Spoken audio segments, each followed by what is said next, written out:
પ્રતાપનગર રાજપુર જૂથ ગ્રામ પંચાયતની ચૂંટણીમાં સરપંચની ઉમેદવારી કરેલી હતી અને મને આ ગામના મતદાર ભાઈઓ અને બહેનોના વડીલોએ ખૂબ ટાઈમ ફાળવી મારા માટે મતદાન કર્યું હતું અને એ ભવ્ય મતદાનથી આજે હું બહુમતીથી વિજય મેળવ્યો છે અને મારે ગામને વિકાસ સર્વાંગી વિકાસ માટે ગામ પ્રત્યે હું ખૂબ ખૂબ લાગણી અભિવ્યક્ત કરું છું અને ગામને કોઈ ખારી દિશાએ આપણે ઉજ્જવળ બનાવીએ એવી અપેક્ષા રાખું છું.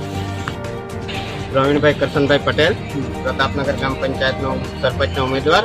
આજે મને આપણા ગામમાંથી જે મતદાર ભાઈઓનો સાથ સહકાર ખૂબ આપ્યો છે અને જંગી બહુમતીથી વિજય મેળવ્યો છે. મારા વોર્ડ સભ્યો બી ચૂંટાઈને આવ્યા છે અને આવતા દિવસોમાં હું સર્વાંગી વિકાસનું કામો લઈને ગામના વિકાસ માટે કામ કરીશ એવી મારી અપેક્ષા છે ને હું 24 કલાક માટે ગામની સેવા કરવા માટે તત્પર છું.